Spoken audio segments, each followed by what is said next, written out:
गर्भ में प्राण रहते विद्यमान, मां की श्वास ही वायु का ज्ञान।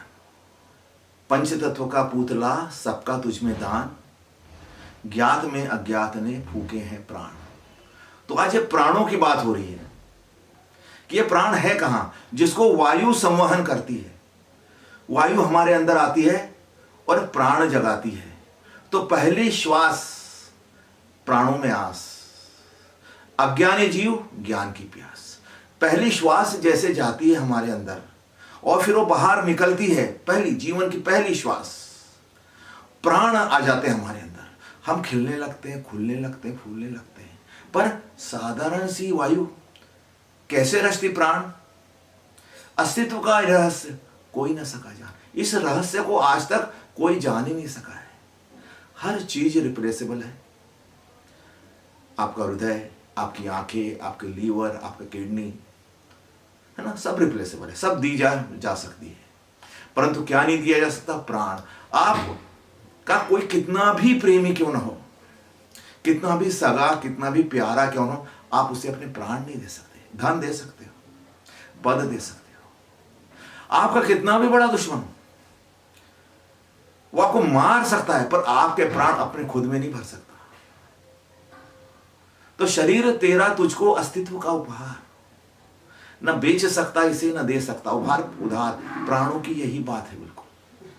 और इसलिए योगियों ने इसे ही पकड़ा और उन्होंने कहा है, पल पल चलती वायु को नहीं कोई अवरोध, नाभि हृदय नासिका पर कर ले इसका बोध।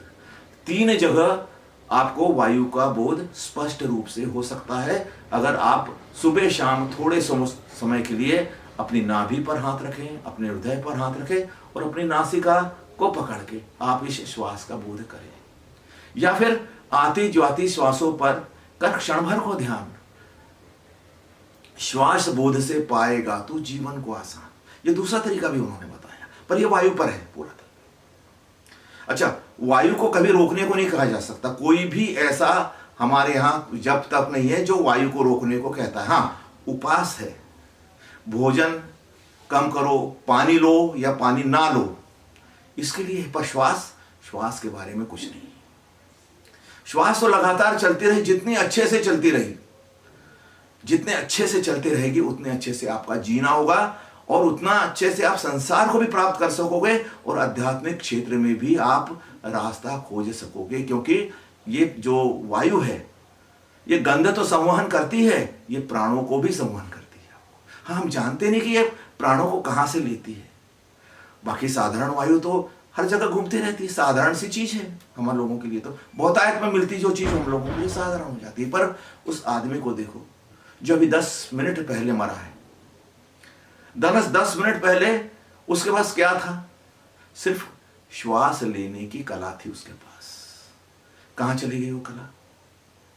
कहां गए वो प्राण? क्योंकि अंदर के प्राणों ने बाहर के प्राणों का साथ छोड़ दिया। अंदर के प्राणों ने बाहर के प्राणों का साथ छोड़ दिया। अब और मैत्री टूट गई। अब शरीर विघटन की ओर बढ़ने लगेगा।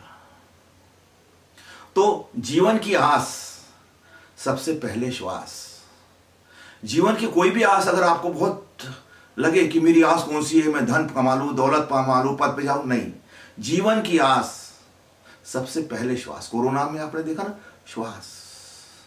दूसरे क्रम पर भूख और प्यास।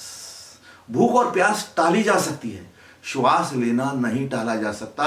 वायु तत्व सबसे प्रबल, वायु तत्व सबसे प्रबल, हर क्षण में प्राणों का बल, इसके हर क्षण में प्राणों का बल है। इसलिए वायु तत्व को हम सबसे प्रबल मानते हैं। और फिर वायु का एक और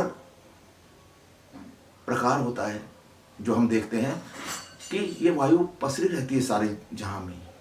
पल पल चलती वायु का नहीं कोई रंग रूप, निर्मल रहना सीख ले मजा करेगा खूब। यानी जिस प्रकार से वायु सहज है, हर किसी को सहज ही मिलती है, कोई भेद नहीं करती। ऐसा अगर तू हो जा, इतना निर्मल तू हो जा, तो जीवन तेरा मजे से निकल जाएगा। और पल पल चलती वायु कहती है अब जाग, मैं तो हूं शाश्वत तेरी घटती सांस। तेरी सांसें घट रही है। तू जरूर सोच रहा है कि जीवन बढ़ रहा है, मैं 45 का हो गया, 50 का हो गया, 80 का। नहीं, सांसें घटने क्रम में शुरू हो गई थी जिस दिन तुम पैदा हुए थे।